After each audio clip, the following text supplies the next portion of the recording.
Fala pessoal, sejam muito bem-vindos ao nosso episódio número 126 aqui do podcast O Pai Old School.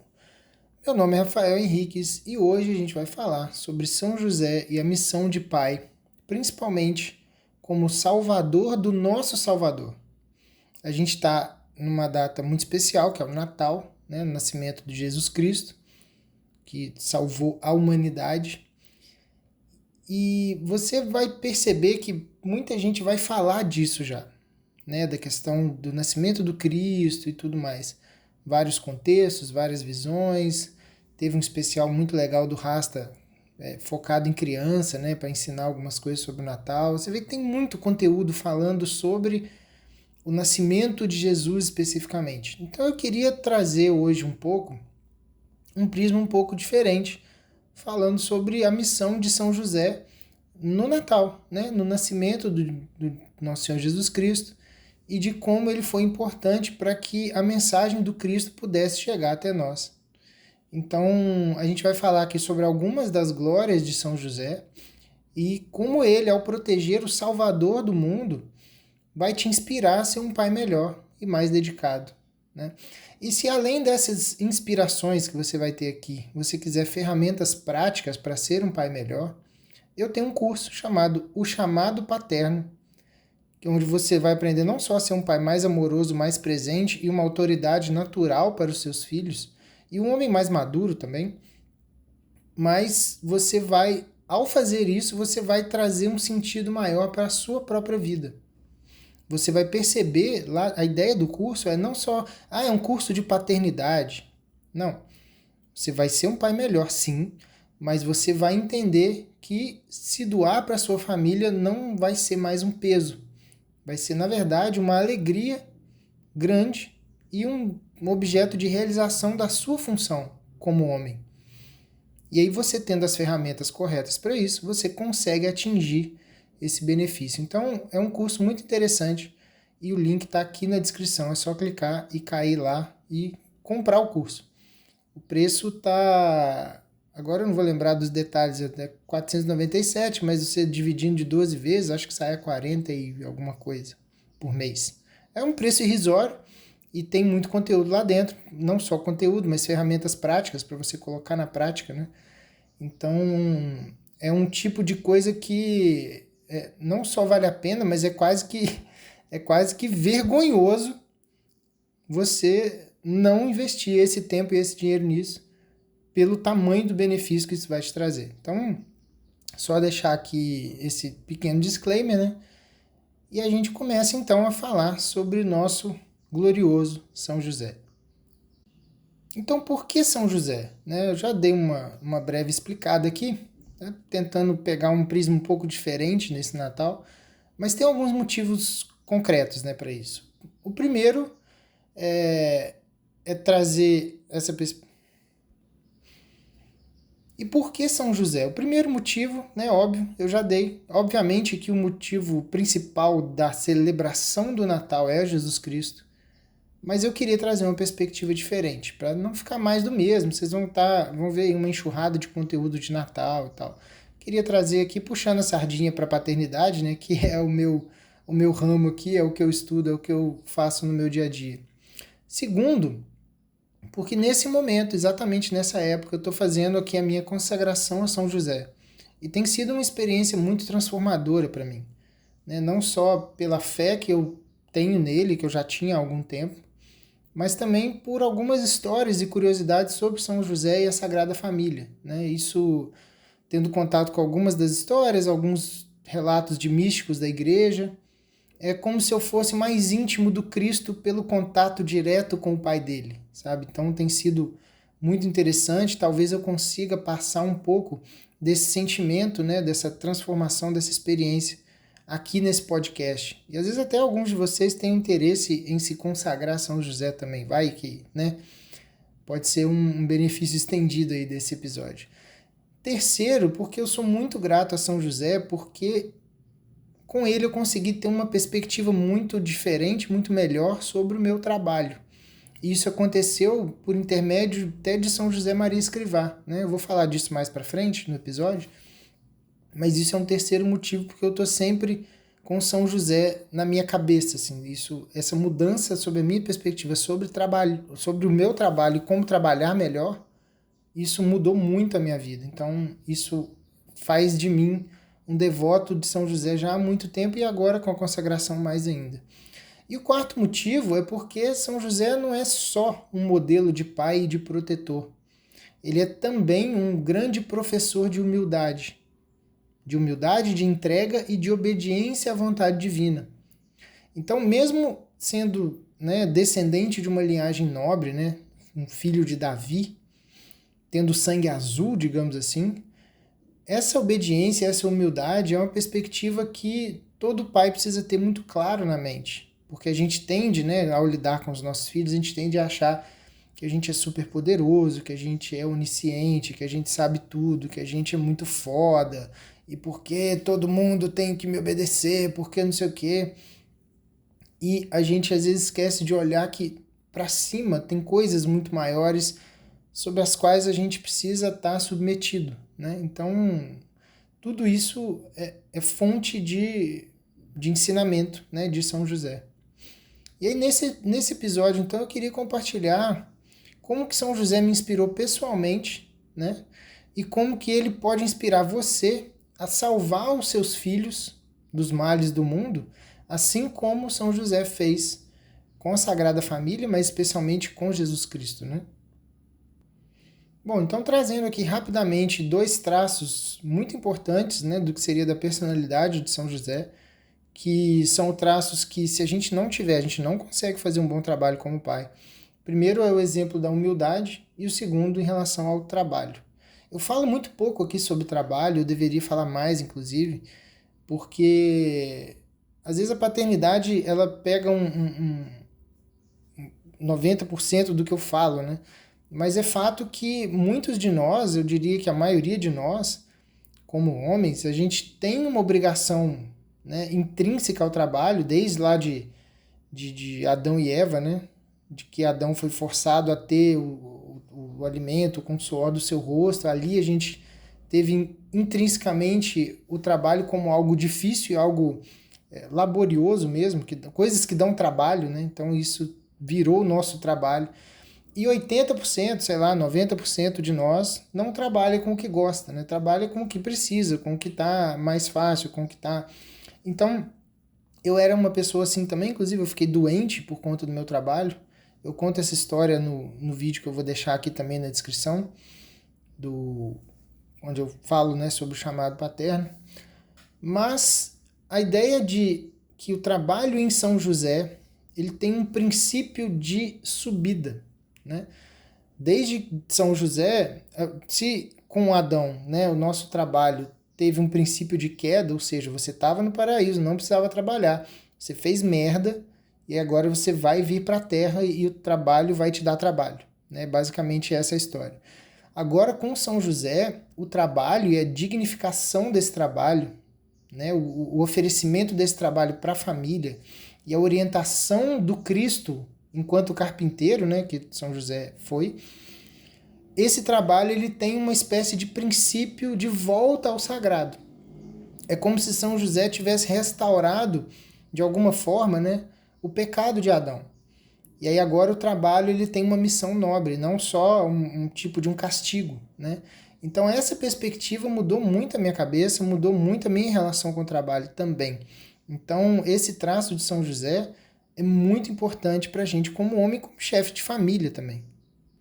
E aí se você quiser entender um pouco mais sobre isso, eu não vou me estender sobre isso aqui, o episódio não é sobre isso, mas se você quiser entender melhor sobre essa dinâmica e algumas outras virtudes que estavam presentes perfeitamente em São José e que podem nos tornar pais melhores, eu fiz um episódio quase que completo sobre isso, no episódio 107, também vou deixar aqui na descrição.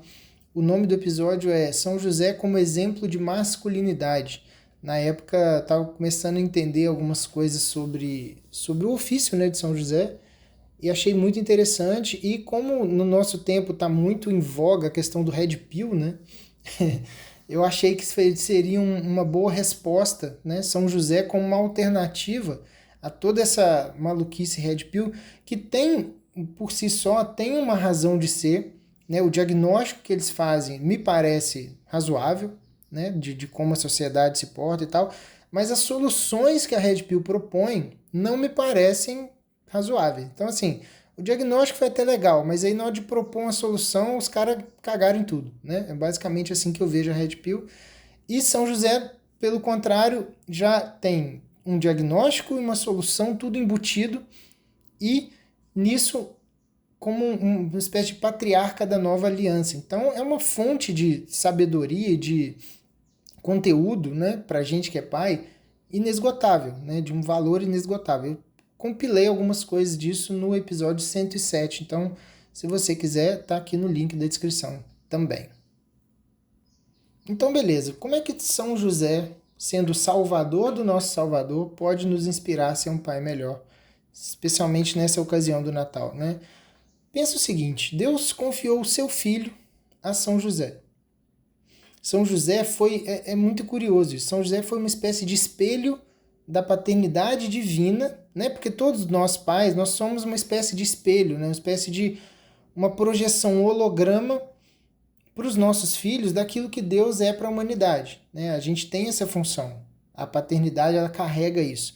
Agora imagina que louco para São José ser isso para o próprio Deus, que se fez carne, né, obviamente.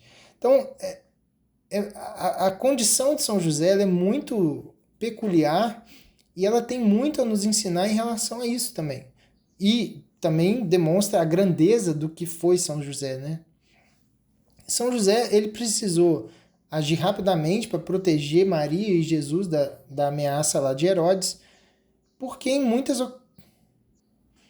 e nessa ocasião, né, da fuga de Jerusalém para ir para o Egito, a obediência de São José e a coragem de São José foram fundamentais para conseguir manter aquela família que era só a coisa mais importante que existia no universo sob segurança. Então, assim, lembrando que São José ele era um autônomo, né? Ele era um carpinteiro. Você pode chamar de empreendedor também, se você quiser. Né? Você tem lá uma loja, você tem os clientes e você trabalha ali. E numa época que não tinha marketing digital, você precisava do contato boca a boca, você precisava do contato próximo, você precisava da sua reputação para conseguir ter contato, para, né, para conseguir vender para os seus clientes e tal. Imagina numa situação dessa, né, no ano zero, sei lá, no ano. E aí você ter que se mudar para um lugar distante, né? Mas, não, vou mudar para uma cidade distante. Não, não. Você vai para um outro país. Você vai, para salvar sua família, você vai simplesmente lá para o Caxa-Prego, que era o Egito, né? O berço de todo tipo de adoração a entidades obscuras, a ídolos, sendo mal visto pelo fato de ser um forasteiro, de ser alguém que chegou de fora. E aí você pensa na missão desse cara, que é largar tudo que ele já tinha construído, né? Como carpinteiro, lá onde ele cresceu, e ter que sustentar a Sagrada Família sob essas condições. Isso estando ainda sob o perigo da morte de um rei, né? De ter um rei que está mandando pessoas para assassinar o seu filho. E a ele mesmo, né? Como consequência, né? Então, assim, ele cumpriu esse papel de forma crucial, sendo literalmente o salvador do nosso Salvador. E ele nos ensina que essa missão como pai, além de proteger e guiar, a gente precisa formar os nossos filhos para que eles sejam uma espécie de luz no mundo, para que eles irradiem essa luz que vem de Deus, né, obviamente, mas que a gente consiga moldar os nossos filhos para que eles sejam uma espécie de luz secundária, digamos assim, para o mundo. E, por sorte, né, a gente não vai precisar fazer o que São José fez. Você vai precisar pedir demissão, fechar sua empresa, sair do seu concurso, enfim, com o que quer que seja que você trabalhe, ir para um país estrangeiro, cheio de pagãos, cheio de um monte de merda, para conseguir salvar o seu filho. A nossa missão para salvar os nossos filhos, ela é ridiculamente menor, chega a ser vergonhoso, né? Comparar as coisas, né? O que São José fez com o que a gente precisa fazer, e mesmo assim a gente reclama, né? Mesmo assim a gente acha ruim, a gente acha difícil, a gente acha pesado, a gente acha cansativo e tal. É um motivo realmente de vergonha pensar que a gente às vezes pensa que tá difícil, não sei o que e tal. Quando você fala em salvar uma criança hoje em dia, você fala em salvar o seu filho, o que exatamente a gente está pensando nesse caso, né? Provavelmente você não vai precisar percorrer deserto e fugir de reis tiranos assassinos, né? A nossa missão é um pouco mais simples que isso. Mas antes de pensar em como salvar os nossos filhos, eu queria que vocês parassem um pouco para refletir sobre qual é o cenário atual para uma criança média na rua. Quando você observa uma criança aleatória na rua, ou várias crianças aleatórias na rua, o que você vê no geral? Eu vou te descrever aqui, eu faço essa observação com muita frequência, tá? Eu passeio muito com os meus filhos, a gente não tem carro, né? Então a gente está sempre andando e eu observo sempre o que está acontecendo com as crianças à minha volta e tento comparar isso com os meus filhos para ver, né, como é que tá, como uma espécie de um termômetro mesmo, para ver como é que eu estou, né, performando, como é que as coisas estão acontecendo por aí. E eu geralmente vejo três coisas muito comuns e que eu realmente acho que são problemas, tá? E é basicamente disso aí que você vai precisar salvar os seus filhos, se você quiser realmente que eles sejam luz do mundo. A primeira coisa que eu vejo muito são crianças birrentas e desobedientes. Toda fila de supermercado, todo local que a criança tem que ficar disposta de um jeito que ela não quer.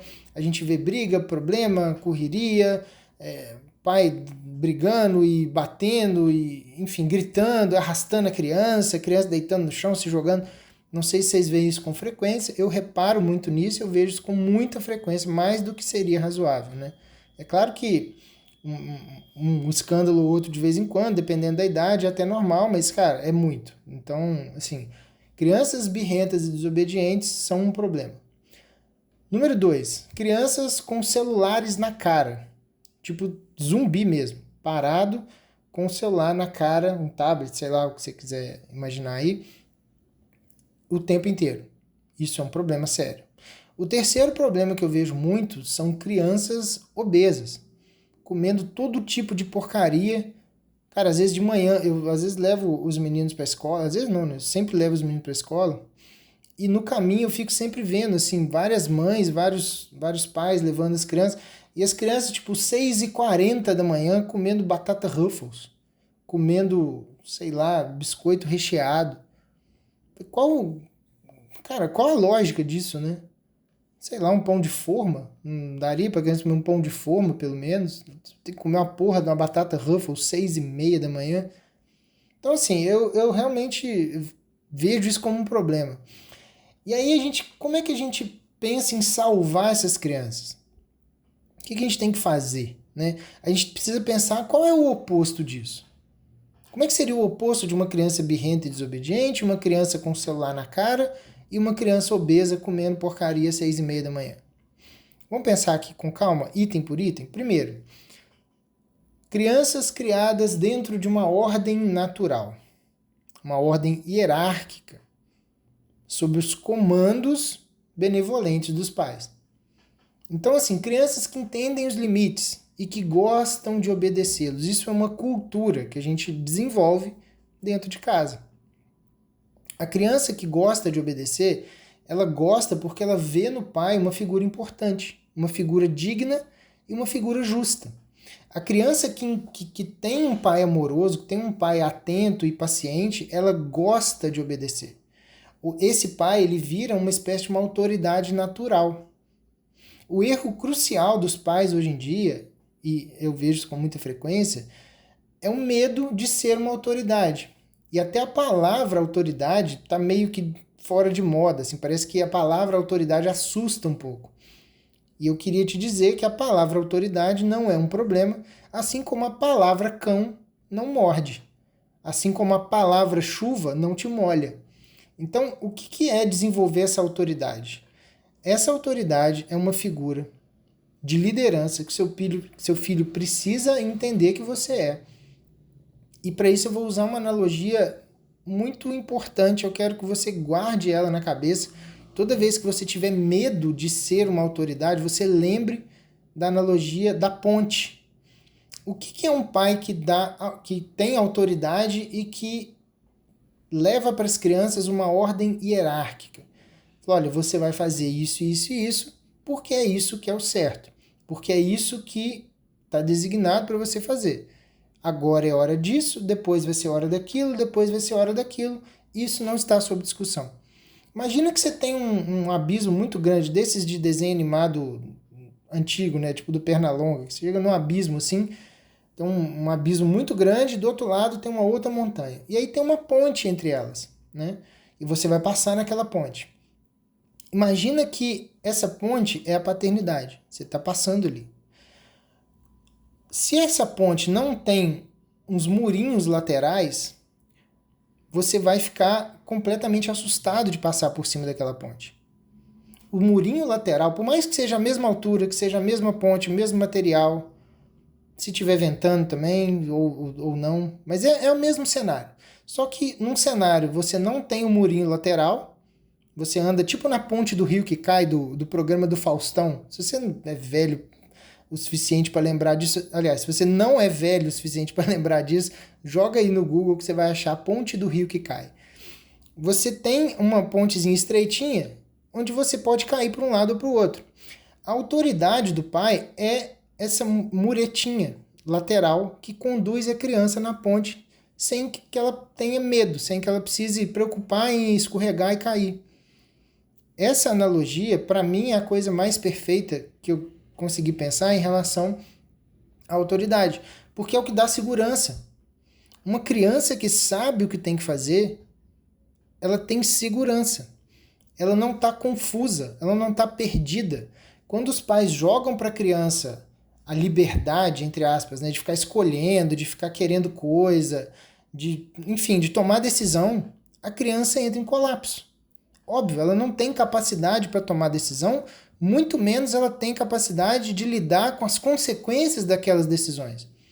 Então, obviamente, se a criança decide comer qualquer merda que aparece na frente e ela sentir uma dor de barriga, ela não sabe o que ela faz com aquela dor de barriga. Ela não sabe que ela pode ir na farmácia comprar um remédio, enfim, que ela pode deitar, que ela pode tomar um antiácido, sei lá o que vai fazer, né? Você entendeu o meu ponto. Ela não consegue lidar com as consequências daquilo, portanto, ela não deveria tomar decisões desse tipo. Isso é um pai benevolente que toma. Né? Então, assim, inclusive tem uma teoria de um psicólogo, é uma teoria até antiga, é um livro mais antigo que ele publicou, chama Barry Schwartz, o livro chama Paradoxo da Escolha. Qualquer pessoa, tá? Mas isso para criança é 10 vezes pior. Qualquer pessoa, quando tem escolhas demais, a vida dessa pessoa ela é mais ansiosa, é mais preocupada, porque você está sempre pensando, porque, cara, eu fiz uma escolha entre as 10 coisas que eu podia escolher fazer. Eu escolhi uma. E aquilo, por natureza, não vai ser a escolha perfeita, que vai só te trazer prazer e felicidade e tal. Vai ter os problemas daquela escolha. Só que você começa a pensar assim, caralho, teria outras 9. E aí você não tem sossego com a escolha que você tomou. E aí você fica, toda dificuldade que você tem naquela escolha, você fica pensando, putz, as outras 9, cara, podia ter tomado tal decisão, podia ter feito tal coisa, podia ter... Entende, sim? E aí, se você não teve a melhor experiência do mundo com aquela escolha, você começa até a se sentir culpado, porque você que escolheu ela. Se você tivesse só uma escolha na vida, esse é o exemplo que esse Barry Schwartz dá, tem até ele no TED Talks, se vocês quiserem procurar aí no YouTube, tem legendado.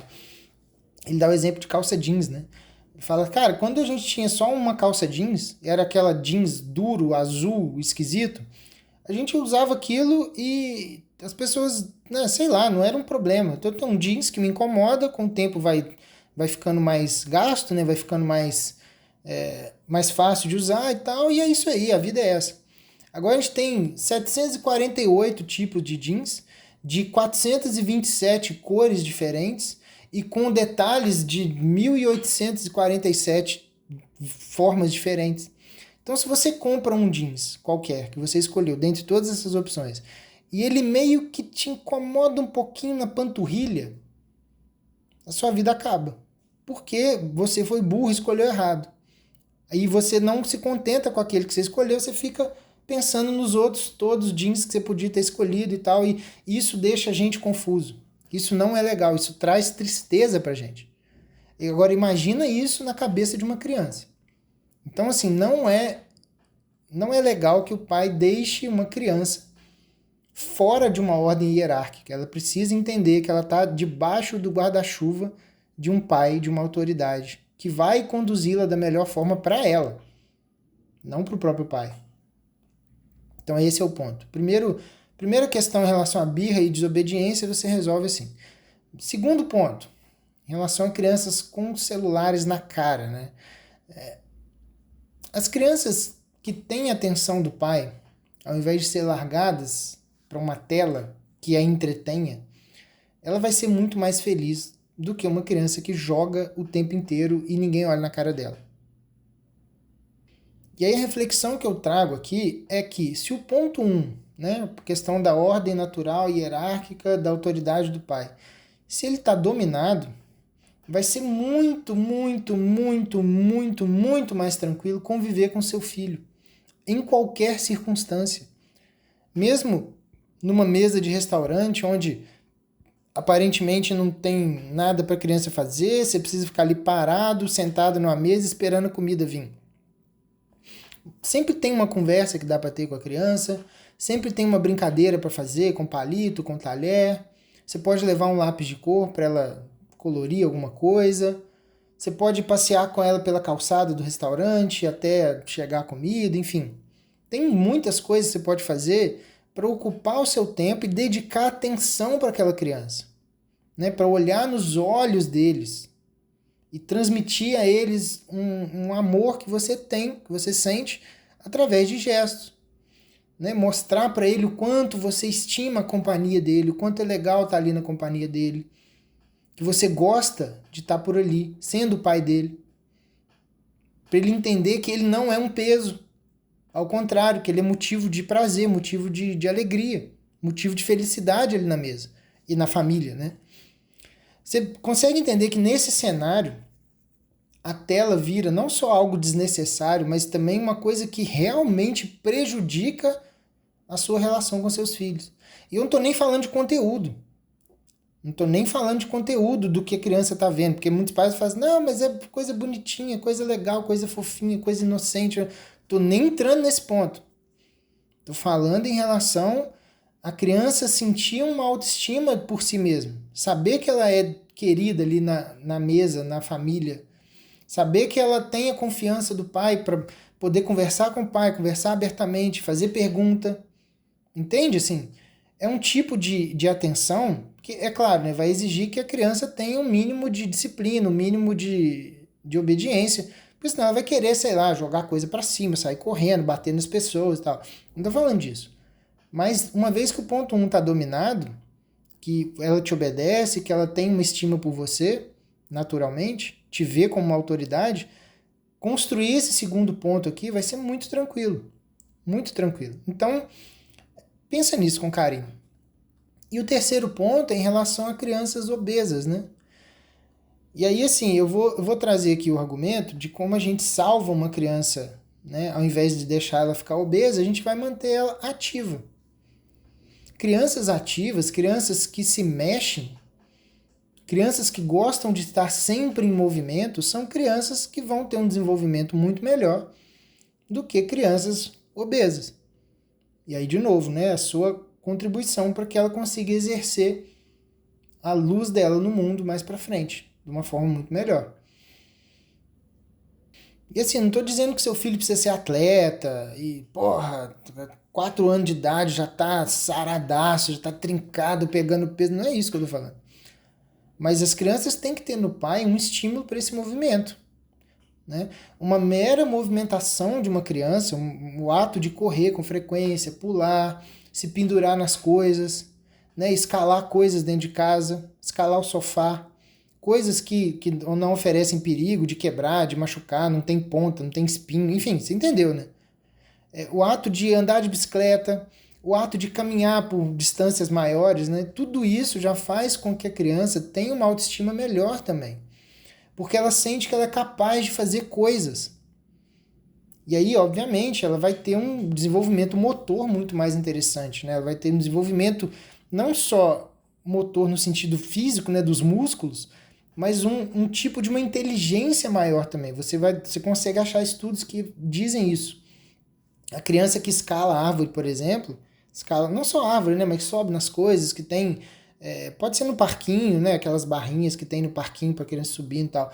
Uma criança que se desenvolve desse jeito, ela tem um QI muito mais desenvolvido, porque ali, enquanto ela está pendurada, ela precisa resolver certos dilemas. Parece que não, a gente olha de fora, parece uma coisa idiota, uma criança subindo, né? Mas ela tem certos dilemas ali que ela precisa resolver internamente, de onde pôr a mão, onde pôr o pé, a força que ela faz, o controle da força, né, na hora de subir. Então tudo isso desenvolve muito mais o seu filho do que se ele tivesse simplesmente parado na frente do sofá com uma tela na cara, de novo, né, voltando àquele assunto. E além disso, a criança ela vai conhecer melhor os limites dela, porque ela vai testar os limites do corpinho dela o tempo todo, né? Ela vai, além disso, ela vai querer superar esses limites. Não sei se vocês já tiveram a felicidade de ver uma criança se superando, o sorriso, a felicidade que ela fica quando ela consegue pular mais longe, pular mais alto, quando ela consegue correr mais rápido. É um negócio absurdo, parece, cara, realmente é um sopro divino, assim, você olha para aquela criança, a realização que tem no rosto dela é um negócio que, cara, chega a ser emocionante, né? Então, assim, é um dever nosso proteger nossas crianças de um estado vegetativo, obeso e com alimentos que vão piorar a vida dela, né? Além dessas crianças mais ativas, serem crianças que caem menos, porque têm mais controle motor, são menos choronas, menos carentes, né? E ao contrário, né? Elas buscam cada vez mais superar as capacidades dela, elas se realizam nisso. A criança, ela tem na conquista da independência a realização maior da vida dela. Todo passo que ela dá em direção à própria independência, ela sente felicidade com isso. Porque no fundo a razão da existência dela. Ela só existe para buscar a independência. O que a gente precisa fazer é, na pior das hipóteses, não atrapalhar, né? Se a gente puder estimular, é melhor. Então, assim, o Natal, ele é um momento perfeito para a gente refletir sobre esse nosso papel na família, né? Sobre essa nossa missão como pai. Sobre como a gente guia os nossos filhos para que eles cumpram suas funções quando adultos. E que sejam úteis, né? E não fiquem egoístas pensando como que as coisas vão ser melhor para eles. Não, que eles sirvam os outros com amor. Assim como eles viram os próprios pais servirem. E aí educar pelo exemplo, né? Que assim como São José protegeu e guiou Jesus, com uma autoridade paternal sobre o Criador do céu e da terra, a gente acaba sendo chamado para proteger os nossos filhos das influências negativas do mundo e guiá-los para o caminho do bem. E vamos combinar que não é uma missão tão difícil assim, né? É cansativo, sem dúvida. É trabalhoso, sem dúvida. Mas, cara, não é exatamente difícil, né? Se você tiver um mínimo de disposição, um mínimo de boa vontade, você é capaz de fazer um bom trabalho com o seu filho em relação a isso aí. Então, assim, a nossa missão é primordial para que os nossos filhos possam ser uma espécie de luz do mundo, trazendo tudo que a gente gostaria que eles trouxessem, né? Esperança, amor, verdade, tudo isso sendo espalhado e sendo testemunhas da nossa retidão como pai. Então, nesse Natal, e aí já indo para uma mensagem final aqui, eu convido vocês a olharem para São José como um modelo, para que a gente possa aprender com ele a sermos mais humildes, mais trabalhadores e mais comprometidos com a nossa missão de pai. Então eu estou pessoalmente renovando meu compromisso como pai, inspirado por São José, para que os meus filhos também possam ser luz no mundo. E eu queria trazer esse conteúdo para vocês, para que vocês se inspirem também, mas não só uma inspiração vazia, que vai, legal, bacana, não sei o quê, e que isso acabe quando você parar de ouvir esse podcast. Mas que você realmente coloque na prática um monte de coisa que a gente sabe que precisa fazer, mas que a gente às vezes tem preguiça, às vezes, sei lá, amanhã eu vejo e tal. Então, assim, se tiver alguma dificuldade real nisso, né? Tem aqui o curso chamado Paterno, que vai te ajudar nisso tudo. principalmente nas ferramentas de serviço, né, que é como eu chamo, que é a paciência, a atenção, o sacrifício e a flexibilidade, que são as 4 ferramentas básicas para a gente conseguir servir qualquer pessoa. Aí vai entrar aqui nesse contexto a nossa família, né, a esposa e os filhos, mas você consegue transcender isso para o trabalho, para os amigos, para os vizinhos, enfim. Com essas 4 ferramentas na mão, você consegue realmente fazer um trabalho muito melhor. E essas 4 ferramentas estão explicadas na aula gratuita que está no link do chamado paterno aqui embaixo. Tem uma aula de 40 minutos, onde eu te explico um monte de coisa de forma gratuita. E se fizer sentido para você, você compra o curso, né? Menos de R$50 por mês durante 12 meses.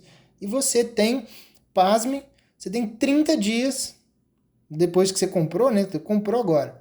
Você tem 30 dias de garantia que você, dentro desse período, você pode pedir reembolso a qualquer momento. Caso você comece a assistir as aulas e veja, sei lá, não é para mim, ou é muito difícil. Eu recomendo que você coloque em prática, são exercícios extremamente simples, né, mas que são muito poderosos. Mas se você, sei lá, por qualquer motivo, não tô com tempo para colocar nada em prática, não tô afim, não é minha prioridade. Beleza, então você tem 30 dias para assistir tudo e pedir reembolso se for o seu caso. Ou você faz o curso até o final, coloca tudo na prática, e aí seus filhos vão te agradecer daqui a, sei lá, 15, 20 anos. Beleza? Então é isso. O episódio de hoje muito especial sobre o Cristo, sobre São José e sobre o Natal. A gente se vê no próximo episódio. Muito obrigado. Não esquece de compartilhar isso aqui com quem é pai, que eu acho que é muito importante esse tipo de abordagem. Muito obrigado e até a próxima.